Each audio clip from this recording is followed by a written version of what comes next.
Assalamualaikum warahmatullahi wabarakatuh. Yang terhormat Bapak Rio Saputra SHMH, selaku dosen pengampu mata kuliah Manajemen Kantor Hukum. Perkenalkan, nama saya Rika Tri Agustin, NIM akhir 001. Dalam video ini, saya ingin menyampaikan pembahasan atau materi tentang manajemen kantor hukum. Yang kita tahu juga, apa sih yang dimaksud dengan manajemen? Apa sih yang dimaksud dengan mekanisme dalam kantor hukum itu, terus bagaimana mereka mengelola atau melakukan pengelolaan dalam kantor hukum tersebut, dan seputar hal itulah yang kita akan bahas nanti. Ini saya akan membahas 4 pembahasan. Yang pertama yaitu mengenai manajemen kantor hukum itu sendiri. Apa sih manajemen itu? Bentuk kantor hukum itu apa aja? Terus prosedur pendiriannya itu bagaimana? Yang kedua, mengenai manajemen penanganan perkara. Gimana sih suatu kantor hukum atau firma hukum menangani suatu perkara, bagaimana prosedurnya, tahapannya tuh apa saja. Terus yang ketiga, mengenai manajemen pengelolaan keuangan dari sebuah kantor hukum.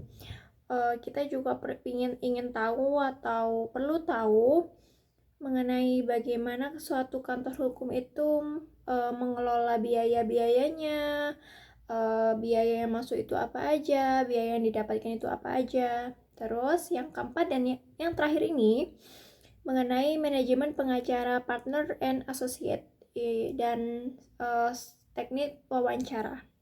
Pertama, yaitu manajemen kantor hukum. Manajemen kantor hukum itu juga bisa dikatakan sebagai badan usaha juga, yang merupakan organisasi yang terstruktur dalam mengelola faktor produksi untuk mendapatkan keuntungan. Pada dasarnya bentuk badan hukum sendiri atau badan usaha sendiri itu terdiri dari beberapa macam, yaitu ada persekutuan perdata, firma, persekutuan komanditer, sama perseroan terbatas atau PT. Di mana dari beberapa macam tadi itu memiliki unsur yang sama, yaitu untuk mencapai keuntungan bersama, kepentingan bersama, kehendak bersama, tujuan bersama, serta kerjasama. Dan dalam manajemen kantor hukum itu ada beberapa bentuk kantor hukum itu. Yang pertama ada firma hukum atau yang biasa kita tahu law firm, yang kadang kita kalau lewat ada palangnya kayak law firm ini, law firm itu. Nah, law firm ini masuk dalam persekutuan firma hukum, akan tetapi di dalamnya para lawyer yang ahli dalam bidangnya tadi itu dituntut untuk bertanggung jawab secara profesional. Jadi pekerjaannya mereka dituntut untuk bekerja secara profesional gitu, dan tidak terbatas, dan boleh mereka berhubungan dengan pihak ketiga. Yang kedua ada law office atau kantor hukum. Law office ini adalah persekutuan perdata atau biasanya dikenal partnership. Dan yang terakhir ada law office. Bedanya tadi itu law office, yang ini law office. Ya, law office sendiri itu kantor hukum yang mana yang kita tahu, yang biasa kita tahu sendiri itu untuk menangani perkara, menyelesaikan perkara, atau bisa juga untuk mencegah adanya suatu permasalahan. Dan untuk mendirikan suatu kantor hukum juga ada prosedurnya nih. Yang pertama ada pengajuan nama atau rencana nama. Minimal itu harus menyiapkan 2 atau sampai 3 rencana namanya dengan syarat ditulis secara Latin, terus tidak mirip dengan lembaga negara. Yang kedua, pengisian syarat pendirian firma dimuat dalam minuta akta pendirian, di mana berkaitan dengan formulir yang diberikan oleh notaris. Terus yang ketiga adalah menyiapkan surat keterangan, di mana surat keterangan itu di dalamnya terdapat salah satu alamat kantor. Oh, kantor ini tuh letaknya di sini, di tepatnya di jalan ini gitu. Terus yang keempat ada identitas para pihak, gimana harus menyantungkan para pihak yang tergabung di dalam kantor hukum itu sendiri. Misal nih, di dalam satu kantor hukum terdapat 4 yang tergabung, lawyer yang tergabung nih, dan 4-4-nya juga harus tertulis semuanya. Tuh. Yang kelima, ada mengklasifikasikan kegiatan usaha berdasarkan KPBLI, di mana dipilih dan digunakan dalam akta pendirian dengan maksimal 10 KBLI. Dengan itu, tujuan adanya mengklasifikasikan itu untuk membatasi badan usaha atau firma itu tadi, agar lebih spesifik dan lebih maksimal. Dan keenam, ada hak dan kewajiban para pendiri firma. Tadi kan sudah dijelaskan tuh para pihaknya tuh siapa aja, terus yang tergabung siapa aja, dan mereka juga memiliki hak dan kewajibannya yang secara tertulis atau sudah termuat dalam akta pendiriannya. Hak dan kewajiban mereka tuh apa aja gitu. Dan yang terakhir yaitu jangka waktu firma, itu juga termuat dalam akta pendiriannya. Oke, bab yang kedua atau pembahasan yang kedua nih tentang manajemen penanganan perkara. Gimana sih sebuah kantor hukum itu menangani suatu perkara? Dalam penanganan perkara itu, di dalam kantor hukum itu melakukan beberapa hal. Yang pertama yaitu komunikasi atau interview. Dikatakan wawancara juga bisa sih. Interview, komunikasi dengan klien. Hal ini adalah hal yang paling penting atau yang paling krusial. Kenapa bisa dikatakan krusial atau paling penting lah? Karena dari komunikasi itu lahirlah kepercayaan agar tercapai suatu tujuan, yaitu kepercayaan dari klien ke lawyernya atau pengacara yang akan menangani ke perkara yang atau perkaranya klien tersebut. Kurang lebih seperti itu. Dalam komunikasi ini atau interview atau wawancara ini ada beberapa tahapan, yaitu pembuka, pembahasan, dan penutup. Pembuka yaitu terdiri dari first impression klien terhadap lawyernya, atau kesan klien kepada lawyernya, sehingga menimbulkan rasa kenyamanan, kepercayaan yang pada klien itu. Jadi kayak first impression klien kepada lawyer kayak, oh orang ini tuh seperti ini ya, oh orangnya itu sangat ekspresif sekali ya, oh orangnya sangat begitu rapi, sangat begitu profesional, sangat begitu wangi sekali, kurang lebih seperti itu. Dan yang kedua yaitu tentang pembahasan. Pembahasan ya itu poin utama, yaitu klien menceritakan kronologi dari awal hingga akhir, hingga munculnya permasalahan tersebut. Yang terakhir ada penutup. Penutup ini sama dengan tahapan pembuka tadi, yaitu menjaga kepercayaannya klien. Kita kan sudah membangun komunikasi dengan baik, atau first impressionnya tadi itu udah kesannya sudah baik. Sampai penutup pun atau sampai akhir komunikasi kita harus tetap menjaga itu agar klien itu tetap dengan rasa kepercayaannya dengan para lawyer ya. Kurang lebih seperti itu. Para lawyer juga membangun rasa kepercayaan itu dengan berekspresif atau dalam mendengarkan cerita klien, menjelaskan proses penyelesaiannya bagaimana dengan sangat baik dan lugas gitu, sampai dimana timbul kesepakatan antara lawyer dan kliennya. Nah, komunikasi itu tadi untuk melahirkan kepercayaan tadi itu tidak hanya sekedar harus berkomunikasi, tapi harus dilandasi atau dibungkus dengan tindakan yang harus dilakukan, yaitu salah satunya yaitu memberikan pelayanan yang baik, memberikan updatean perkara. Perkaranya itu sampai sini, perkaranya itu sampai replik duplik atau perkaranya itu sudah sampai pembuktian, dimana kita tuh harus memberikan updatean tadi atau mengabari klien ini kayak ibu proses perkaranya telah sampai sini, kurang lebih seperti itu. Dan jika klien bertanya, kita harus menanggapinya secara tepat waktu. Jangan sampai hilang kabar, jangan pernah memberikan asumsi sendiri kayak, oh permasalahan itu tuh pasti kita akan menang, itu tidak boleh. Dan yang terakhir yaitu harus menjaga profesionalitas. Nah, setelah komunikasi, ada analisa awal. Yang kedua nih, analisa awal, di mana pengacara atau seorang lawyer memberikan analisa awalnya atas perkara tersebut. Jadi, setelah berkomunikasi, mendengarkan kronologi dari awal sampai hingga akhir, pastikan lawyer itu akan memberikan analisa awalnya. Contohnya kayak gini, analisa saya perkara ini atau permasalahan ibu atau bapak ini masuk dalam hukum perdata, lebih tepatnya ini adalah wan prestasi atau PMH gitu.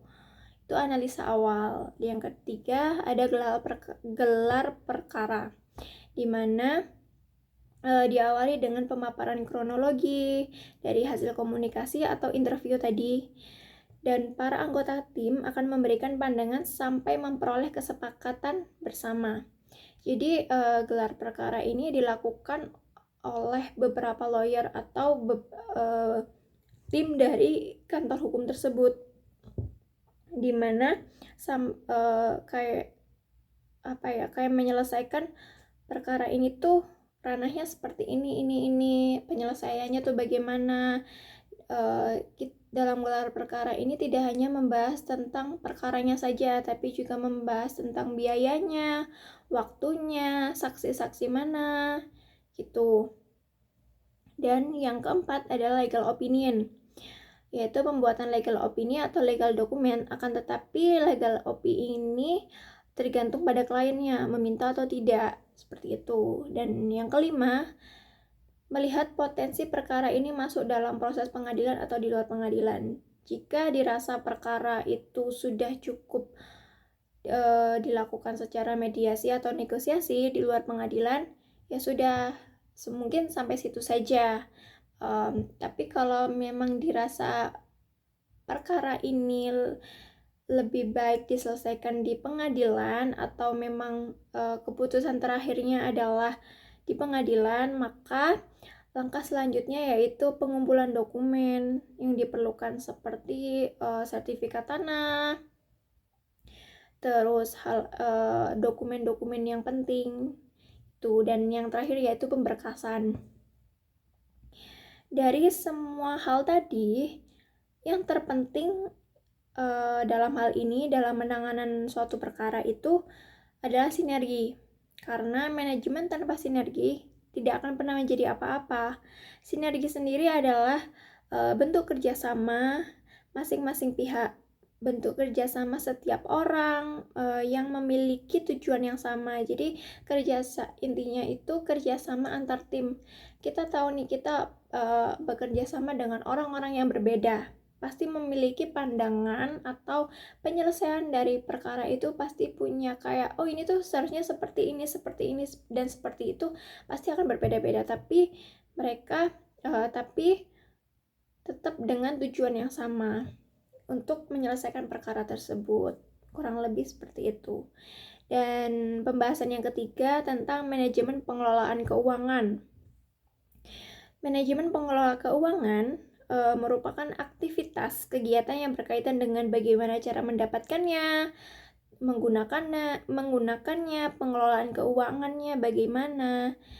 Dan terpenting dalam pengaturan manajemen pengelolaan keuangan sendiri yaitu bagaimana membuat estimasi biaya atas suatu perkara yang sedang ditangani, dan kapan seharusnya laporan estimasi biaya dibuat dan diajukan kepada pihak klien untuk ditagih. Dimaksud estimasi tadi itu berdasarkan lama proses penanganannya, berapa tim yang terlibat, berapa jumlah panjar perkaranya, gelar perkaranya, dokumen yang diperlukan, biaya yang diambil, serta fee advokat dan biaya investigasi dan operasional. Biaya yang ditentukan oleh kantor hukum akan dikenakan oleh pihak klien dan diberikan kepada pengacara atas kesepakatan kedua belah pihak. Bisa berupa komitmen fee, operational fee, success fee. Tiga instrumen tadi itu bisa lebih ataupun kurang tergantung kesepakatan antara klien dan lawyernya. Dan pembahasan yang terakhir, manajemen pengacara partner and associate serta teknik wawancara. Kita tahu pengacara partner itu pengacara yang bekerja sama dengan kantor hukum yang memiliki jam kerja yang lebih fleksibel dan tidak terikat dan mendapatkan upah setiap kali menyelesaikan perkara yang upahnya atas kesepakatan bersama. Sedangkan kalau pengacara associate, pengacara yang bekerja di kantor hukum dengan jam kerja terikat dan mendapatkan upah yang pasti setiap bulan meski tidak ada perkara. Jadi perbedaan dari partner and associate yaitu kalau partner itu jam kerjanya lebih fleksibel nih. Lebih bebas, lebih menyesuaikan, fleksibel. Dia tidak terikat dan upahnya itu dia akan mendapatkan upah setelah dia menyelesaikan perkara. Berbeda dengan asosiat tadi. Kalau asosiat kan sudah ditentukan nih dari jam segini sampai jam segini, terus jam kerjanya juga terikat, upah yang didapatkannya itu sudah pasti setiap bulan meski dia tidak menangani suatu perkara.